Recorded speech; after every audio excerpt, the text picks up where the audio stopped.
रिश्ते सिर्फ खून से नहीं बनते, रिश्ते उनसे बनते हैं जो हमारे साथ हमारे सुख दुख में खड़े होते हैं।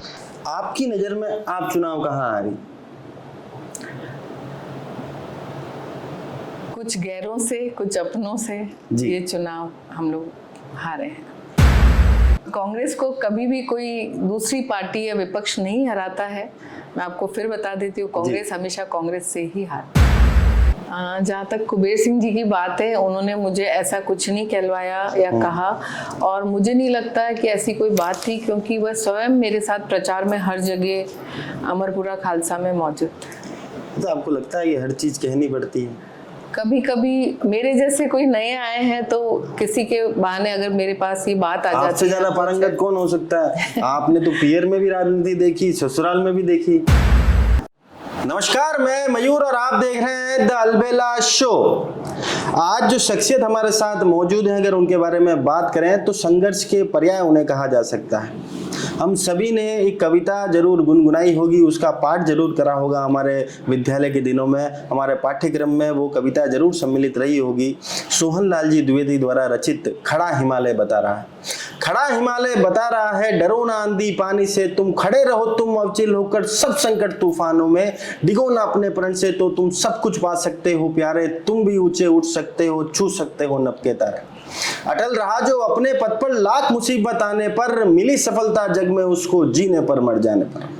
जी हाँ, ये जो पंक्तियां हैं बिल्कुल चरितार्थ बैठती है हमारे आज के अतिथि के लिए। और अब बिना वक्त गवाए आपको सीधा लिए चलते हैं आज की अतिथि की ओर, प्रीति गजेंद्र सिंह जी शक्तावत। सबसे पहले चैनल पे बहुत बहुत स्वागत है मैडम आपका। धन्यवाद मयूर जी, आज अपने चैनल पे मुझे बुलाने के लिए। जी मैडम, सबसे पहले तो ये बताएं कि प्रीति जी का बचपन कैसा रहा, और हमने तो यह भी सुना है कि आप राष्ट्रीय स्तर की खिलाड़ी भी रही, तो कोई एक ऐसी याद जो आज आप साझा करना चाहें चैनल के माध्यम से? बचपन मेरा वाकई में बहुत अच्छा बीता है। हमेशा परिवार में सबकी लाडली रही, चाहे मेरा पियर पक्ष हो, चाहे मेरा ननिहाल पक्ष हो, सबने मुझे बहुत प्यार से बड़ा किया है जी। और खिलाड़ी की जहाँ बात है तो मुझे आज भी याद है जब मैं चित्तौड़ की टीम से नेशनल्स खेलने हैंडबॉल बनारस जाना था, तो घर में बहुत ऑब्जेक्शन उठा था, क्योंकि मेरा पहला नेशनल था और ट्रेनिंग कैंप के लिए हमें 1 महीने के लिए जयपुर रहना पड़ता था जी। उसके बावजूद भी मेरे कोच को मुझ पर इतना भरोसा था कि उन्होंने हमें वापस घर नहीं आने दिया और वहीं से डायरेक्ट कैंप में भेज दिया। और जब 1 महीने बाद नेशनल्स खेल के हम वापस पहुंचे तो परिवार और जिले सबको हम पे बहुत गर्व महसूस हुआ। अब मैडम एक बात बताएं कि आपकी माताजी भगवती जी, वो बड़ी सादड़ी से प्रधान रही, और उसके साथ साथ अगर देखा जाए तो भाजपा की प्रदेश उपाध्यक्ष भी रही, और वहीं आपका जो ससुराल है वो वल्लभ नगर की राजनीति का प्रमुख केंद्र रहा। अब तक की जो ये यात्रा है, ये सफर कैसा रहा? अगर माताजी के सफर की बात करूं तो वो राजनीति में थी, तो हम इतना ज्यादा हमारा इंटरेक्शन नहीं होता था लोगों से, पर जानते सबको थे। और वो सब आज भी मुझे अपनी बेटी या बहन के नाम से ही पुकारते हैं। जितने भी भाजपा के वरिष्ठ नेता हैं और जो कार्यकर्ता हैं, आज भी मुझे मतलब ऐसा लगता है जैसे मेरा पियर पक्ष मेरे सामने खड़ा हो जी। और जब ससुराल में शादी होके आई तो एक बात सिखाई गई थी कि डोली तो यहाँ से उठी है जी, अर्थी वहां से उठनी चाहिए। तो उस बात का ध्यान रखते हुए मैं हमेशा कांग्रेस पार्टी को सपोर्ट करती रही हूँ। और कीर्तिशेष दाता हुक्म गुलाब सिंह जी शक्तावत साहब को वोट देने से शुरू होते होते ये वोट मैंने कीर्तिशेष गजेंद्र सिंह जी शक्तावत साहब को दिया। जब नगर पालिका का चुनाव आया तो हमारे बड़े दादा देवेंद्र सिंह जी को दिया जी। और समय और परिस्थिति ऐसी बदली कि वो वोट मुझे स्वयं को भी वोट करना पड़ा। देखिए, आपके जीवन में आपने कई उतार चढ़ाव देखे, पर जनवरी 2021 गजेंद्र सिंह जी के स्वर्गवास के बाद आपके निजी जीवन और वल्लभ नगर की राजनीति में जो बदलाव आया, उस समय को किस तरह से देखते हैं? शक्तावत साहब का देहांत आज भी याद करते हैं तो रूह कांप जाती है कि जो सोचा नहीं था ऐसी घटना हमारे साथ हो गई जी। उस समय परिस्थितियां ऐसी हुई कि पता नहीं चल रहा था कि कौन साथ है कौन नहीं है जी। चाहे पारिवारिक पृष्ठभूमि में देखें, चाहे राजनीतिक पृष्ठभूमि में देखें, कभी कहीं से सुनने को मिलता था कि बार बार ये परिवार क्यों जी। कभी, पर कुछ ऐसे दाता हुक्म के समय से जुड़े हुए वरिष्ठ लोग थे, कुछ युवा शक्ति थी जो शक्तावत साहब के साथ जुड़े हुए थे, उन्होंने कहा नहीं ये भाभीसा ही करेंगे जी। तब मेरे को भी राजनीति का इतना अनुभव नहीं था, फिर भी जो वल्लभनगर विधानसभा परिवार के सदस्य सब मतभेद बुला के एकजुट होके एक साथ कि नहीं भाभीसा को ही ये चुनाव लड़ना है जी। और मुझे इतनी हिम्मत दी, इतनी ताकत दी कि हम ये चुनाव जीत पाए। पर उतार चढ़ाव का समय बीच में 10 महीने का बहुत लंबा समय था। उनके देहांत के पश्चात चुनाव 10 महीने बाद हुए थे जी। तो वो बहुत संघर्षमय समय रहा मेरे लिए जी। निजी जीवन में क्या क्या बदलाव आया? क्योंकि देखिए एक तो बिल्कुल घर के अंदर आप रहती थी, घर में बच्चों की परवरिश करना और साथ में समाज जनों से मिलना, परिवार जनों से मिलना तो होता था, पर बिल्कुल एक नई जिम्मेदारी विधायक की भूमिका के लिए आपका नाम आगे आया और आप विधायक भी बनी और पहली महिला विधायक बनी वल्लभनगर की। निजी जीवन में मयूर जी ये कहूँगी कि बहुत ज़्यादा परिवर्तन आया जी। मैंने अपने आप को कभी इस परिवेश में देखा नहीं था जिसमें आज मैं रहती हूँ। तो अचानक से सब कुछ खत्म हो गया था जी।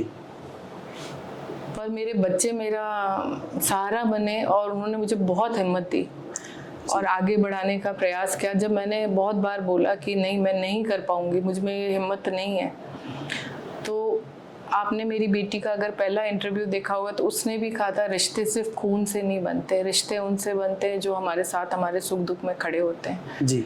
तो निजी जीवन में क्या मेरे साथ घटा उसे ज़्यादा सोचने का मुझे समय नहीं दिया गया और अचानक से मुझे राजनीति में उतार दिया गया और मुझे ये सोचने का आज भी समय नहीं मिला कि मैं जो कार्य कर रही हूँ वो पूरा कर पा रही हूँ कि नहीं कर पा। लोगों को हमेशा आप लोगों से और आपके परिवार से कुछ ना कुछ उम्मीद रहती है, क्योंकि पहले आपके ससुर स्वर्गीय गुलाब सिंह जी शक्तावत जो कि राजस्थान के गृह मंत्री भी रहे और लंबे समय तक वल्लभनगर के विधायक रहे, उसके बाद स्वर्गीय गजेंद्र सिंह जी भी वल्लभनगर के विधायक रहे, फिर आपकी बात करें तो आप भी वल्लभनगर की विधायक रही। लोग जब आप लोगों पर प्यार जताते हैं, आप पर विश्वास जताते हैं, तो उसके साथ उनकी कुछ उम्मीदें भी होती है आप लोगों से। उस उम्मीदों पर खरा उतरना कितना चुनौतीपूर्ण मानती हैं? और अगर हल्की सी भी कहीं गलती हो जाए तो परिवार की लीगेसी पर कितना फर्क पड़ता है? जो वल्लभनगर विधानसभा परिवार की उम्मीदें हैं, क्योंकि कीर्तिशेष दाता हुक्म जब कोई कार्य करते थे तो वो कभी ये नहीं देखते थे कि सामने कौन खड़ा है, कोई परेशान है वो ही व्यक्ति आता है तो उसकी मदद करना उनका पहला दायित्व होता था। हमने हमेशा दाता हुक्म के कार्य को देखा है, अंदर से देखते थे, पर हमें ध्यान है कि दाता ने हमेशा प्रयास किया कि हर एक का काम हो, पर हमेशा सब काम नहीं हो पाते तो वहाँ लोगों में गुस्सा भी होता है जी, उसे भी झेलना पड़ता है, परंतु वो मुस्कुरा के उसे भी स्वीकार करते थे क्योंकि वो सब वोटर्स थे हमारे जी। कीर्तिशेष शक्तावत साहब भी बहुत सारे कार्य करना चाहते थे, परंतु राजस्थान की राजनीति के समीकरण ऐसे बैठे कि वो सब कार्यों को पूरा नहीं कर पाए। उनकी बहुत सारी इच्छाएं थी पर वो रोज नोट करते थे इन चीज़ों को, तो काफ़ी चीज़ें हमें उससे मिली।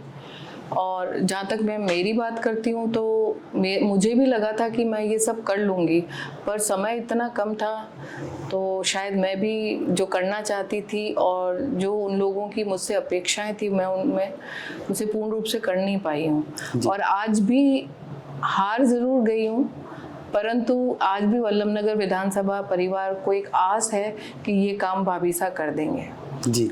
और राजनीति में आने के बाद दाता हुक्म से ही एक चीज़ सीखी है कि उस समय आपका विपक्ष में या पक्ष में जो भी बैठे हों, हमारे उनसे रिश्ते ऐसे होने चाहिए कि जब उन्हें ज़रूरत पड़े तो हम उनकी मदद कर दें और जब हमें ज़रूरत पड़े तो वो हमारे कार्यकर्ताओं की मदद करें जी।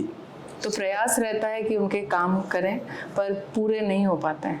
अच्छा, एक प्रश्न ये था कि गजेंद्र सिंह जी अक्सर आप लोगों से कुछ ना कुछ बात करते होंगे जब घर आते होंगे, तो हो सकता है क्योंकि राजनीतिक परिवार था तो लाजमी बात है कि राजनीति की चर्चाएं तो होती होगी।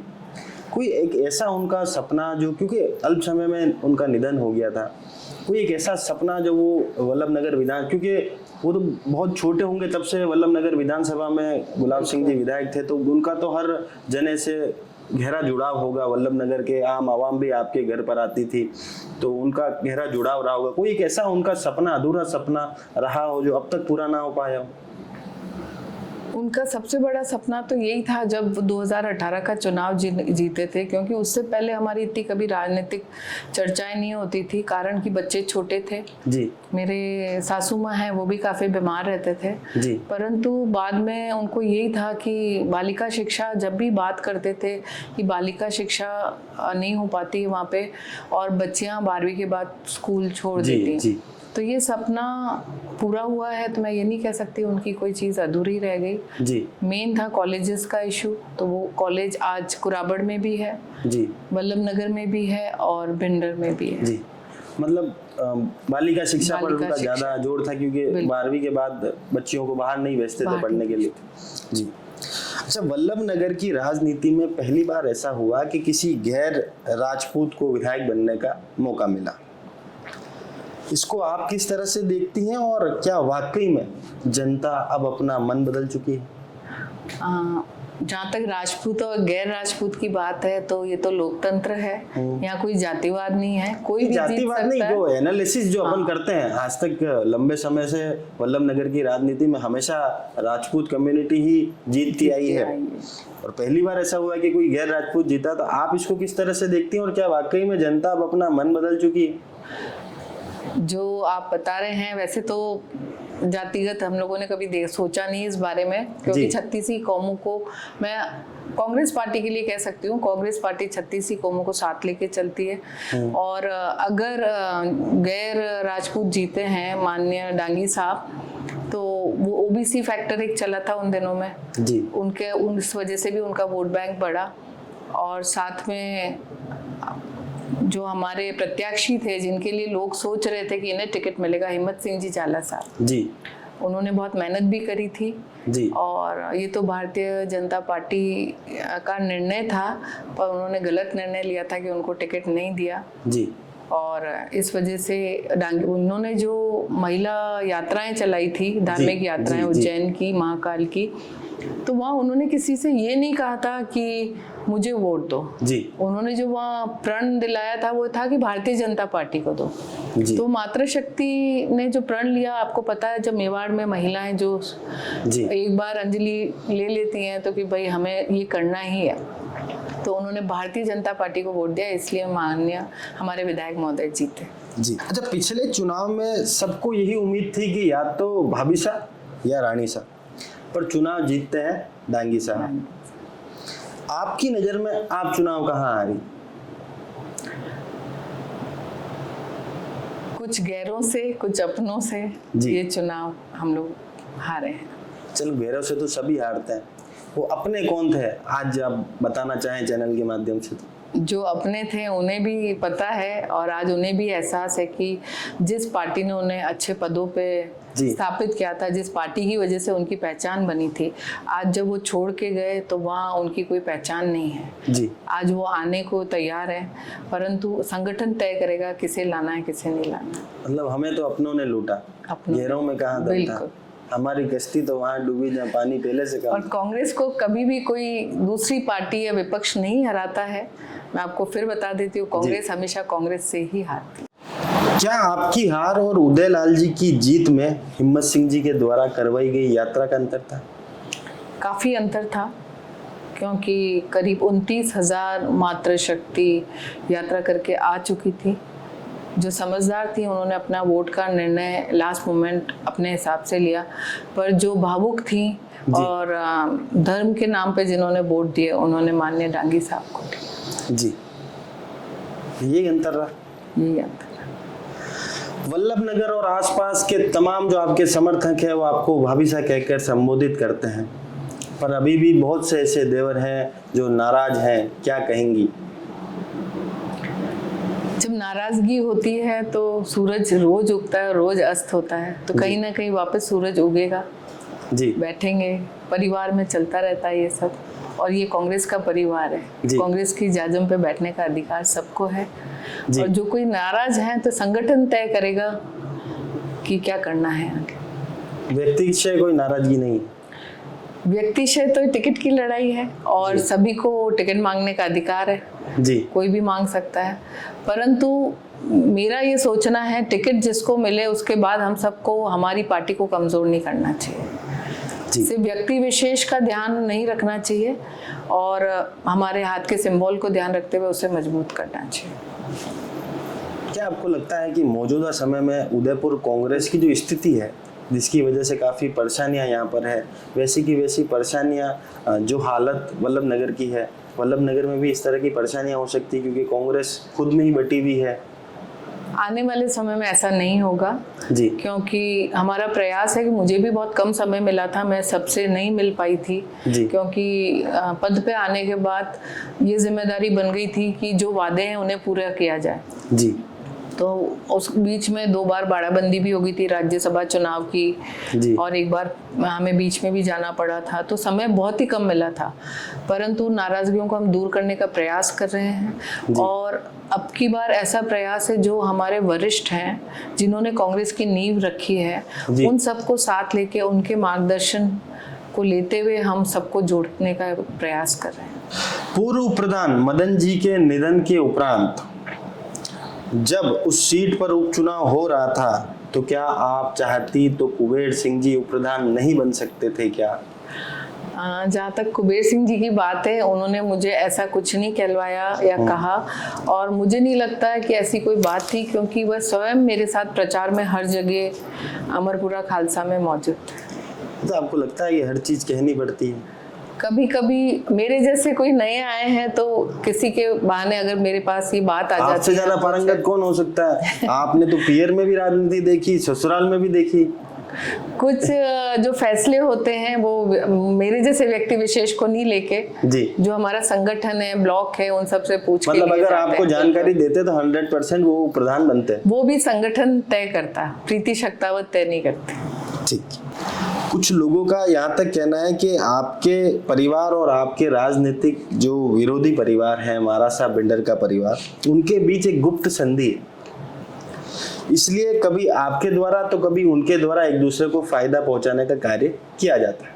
इसका एक प्रत्यक्ष उदाहरण है जब जनता सेना के पार्षद को सरकार द्वारा निलंबित किया गया, उसके बावजूद आप कांग्रेस का चेयरमैन बनाने में असमर्थ रही और आपकी सरकार होते हुए पुनः उन पार्षद जी की बहाली हो जाती है, इस पर क्या कहेंगी आप? जो आपने भिंडर महाराज साहब और मेरे परिवार के लिए कहा कि हमारे बीच में गुप्त संधि है, तो वो संधि नहीं, एक पारिवारिक रिश्ता है जी। अगर मेरे पियर पक्ष से कहूँ तो मैं पैदा नहीं भी उससे पहले से वो रिश्ता है। महाराज साहब मेरे मदर को बुआ कहते हैं, मेरी नानी और दादी लेट भिंडर रानी साहब मतलब महाराज साहब के मदर की बहुत ही अच्छी सहेलियां थी जी, तो वो रिश्ता बाद में मेरे सासू माँ का भी पारिवारिक रिश्ता था उनसे, तो वो रिश्ता महाराज साहब के बचपन से कायम था जी। मैं तो बहुत बाद में पैदा भी हूँ, तो वो मेरे बड़े भाई हैं, पर राजनीतिक मंच पे हम लोग बिल्कुल अलग हैं। वो जनता सेना से जुड़े हुए थे, भारतीय जनता पार्टी में पधार गए हैं और मैं कांग्रेस विचारधारा से जुड़ी हुई हूँ। पारिवारिक तौर पे हम एक टेबल पे बैठ के खाना खा सकते हैं, पर राजनीतिक मंच पे हम एक दूसरे के प्रतिद्वंदी हैं। जी। अब उस पार्षद जी के बारे में बताएं। पार्षद जी का वो किसी समिति के अध्यक्ष थे, तो किसी घोटाले में उनके खिलाफ इंक्वायरी आई थी और उनको सस्पेंड किया गया था और उसके पश्चात वो कोर्ट से स्टे लाके ये केस अभी भी चल रहा है।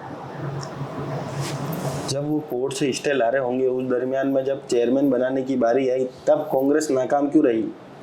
बिल्कुल ऐसा कुछ नहीं था, उनके पास पहले से ही वोट बैंक था और एक पार्षद के जाने से उसका डिफरेंस नहीं आ रहा था, हमें 3 पार्षदों की जरूरत थी जी। तो और इसमें सरकार कुछ नहीं कर सकती, सरकार ने बहाली कर दी क्योंकि कोर्ट सरकार से भी ऊपर है। एक आरोप ये भी है कि भाभी विधानसभा क्षेत्र का हर मुद्दा सिर्फ इसलिए उठाती है कि उनकी राजनीतिक रोटियां सेकी जा सके, इस पर क्या कहना है आपका?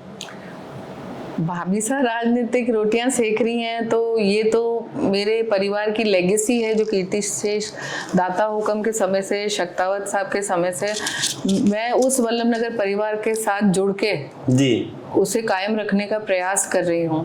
और राजनीति रोटियां सेकना इतना आसान नहीं होता। अगर कोई कहता है ये बात, तो राजनीति में हमें लोगों के बीच में जाना पड़ता है, उनके दुख दर्द को समझना पड़ता है, उनके क्षेत्र के विकास में अपना योगदान देना पड़ता है राजनीतिक तौर पे, तब जाके एक परिवार के रूप में जुड़ाव होता है जी। हर नेता अगर कहता है कि ये मेरी विधानसभा, ये मेरे वोटर्स हैं, तो आपने मेरे मुंह से कभी ये नहीं सुना होगा। मैंने हमेशा कहा ये वल्लभ नगर मेरा परिवार है जी।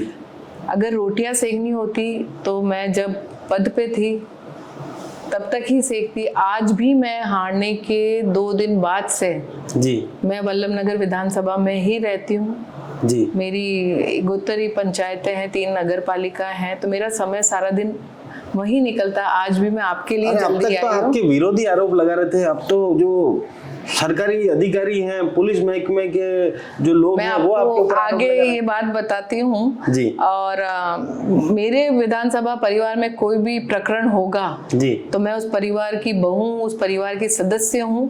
प्रीति शक्तावत को तो मेरे विरोधी हैं, चाहे कोई अधिकारी हैं, ब्यूरोक्रेट्स जितने भी हैं, तो मुझे तो हमेशा वो वल्लभ नगर में पाएंगे जी। अच्छा, अब आरोपों की लिस्ट थोड़ी लंबी है भाभी साहब। एक आरोप ये भी है कि भाभी साहब कोई भी मुद्दा हो उसको बदलने की पूरी ताकत रखती है। जैसे कुछ दिन पूर्व जब आपके साथ धक्का मुक्की हुई, तब वहां मौजूद और जनता जो थी, वहां मौजूद जनता और आप स्वयं वहां इसलिए गए थे कि पुलिस चोरों को अतिशीघ्र पकड़े, पर जैसे ही आपके साथ धक्का मुक्की होती है उस दरमियान पूरा मुद्दा बदल जाता। फिर आपके लिए तो अगले दिन भी जिला कलेक्ट्री के बाहर तमाम कांग्रेसी, उदयपुर शहर के भी, वल्लभ नगर के भी सब इकट्ठे होते हैं। आपके साथ जो धक्का मुक्की हुई, पुलिस जो पुलिस का कांस्टेबल था उसके लिए उसके सस्पेंशन की मांग की गई, पर उन चोरों को पकड़ने की कोई मांग उसके बाद नहीं उठी। और सबसे बड़े शर्म की बात यह है कि वो चोर आज तक नहीं पकड़े गए। आपने जो 2-3 बातें एक साथ बोली है, पहली बात कि मैं मुद्दे को चेंज कर देती हूँ, उसके लिए अगर ऐसा कुछ है तो मैं आपको धन्यवाद देती हूँ।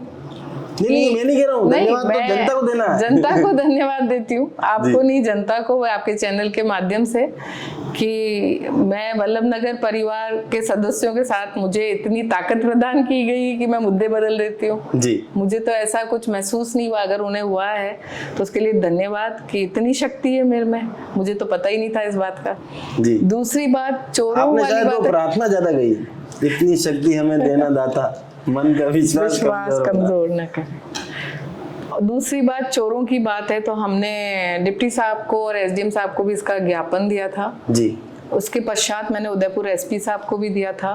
और धक्का मुक्की की बात के बाद भी अगर आपने वीडियो ढंग से देखा होगा तो मेरे हाथ में माइक था और मैंने सबसे निवेदन किया था, मेरी बात जो धक्के की हुई हम उसे बाद में करेंगे, पहले आप डिप्टी साहब को ज्ञापन दो कि जिस मुद्दे से हम आए हैं जी, जो मेन कारण है, हम उस कारण को निपटाएंगे, उसके बाद प्रीति शक्तावत के साथ क्या हुआ उस बारे में हम बात करेंगे। चलिए, मुझे तो एक बात बताइए, जब जिला कलेक्टर में आप लोग गए उसके बाद आपने चोरों को पकड़ने के लिए कब ये मुद्दा उठाया, क्योंकि चोर तो अभी तक नहीं पकड़े गए? बिल्कुल, उसके 2 दिन बाद ही मैं एसपी साहब से मिली, अकेली गई थी, और मैंने बोला सर, जब डिप्टी साहब ये कह रहे हैं कि चोर आसपास ही हैं, बाहर से हम लोग सारी तहकीकात, तो अभी तक चोर क्यों नहीं पकड़े गए हैं? क्या पुलिस से ज़्यादा शातिर चोर हैं? इसके बाद मैं जयपुर भी गई हूँ, हमारे नए डीजी साहब शर्मा साहब जो अभी पद ग्रहण करा, उनको भी मैं इसका एक लेटर दे के आई हूँ, और मैंने कहा सर, कार्रवाई कहीं ना कहीं अटक रही है, क्योंकि या तो थाने से बात बाहर जा रही है या चोर बहुत ज्यादा चालाक है, पर चोर हमारे आसपास के हैं। ये जब पूरी जनता मान रही है, बता रही है, उसके बावजूद भी नहीं पकड़े जा रहे हैं, तो पुलिस की कहीं ना कहीं नाकामी है इसमें जी। तो उन्होंने मुझे पूर्ण रूप से आश्वासित किया, मेरे सामने ही उन्होंने एसपी साहब को फ़ोन किया, और एसपी साहब इसमें पूरा कोऑपरेट कर रहे हैं। अगर ये चोर नहीं पकड़े गए तो राखी के बाद हम फिर कुछ ना कुछ करेंगे जी। अब एक सवाल अंतिम है, इसके बाद एक रैपिड फायर राउंड है। एक अंतिम और अहम सवाल है कि जब सब चीज़ें बाई चॉइस नहीं, वक्त, हालात और परिस्थिति के हिसाब से मिले और जिन्हें अपनाने के अलावा आपके पास कोई रास्ता ना हो, ऐसी स्थिति में एक व्यक्ति को क्या करना चाहिए क्योंकि आपसे बेहतर इसको कोई नहीं समझा सकता।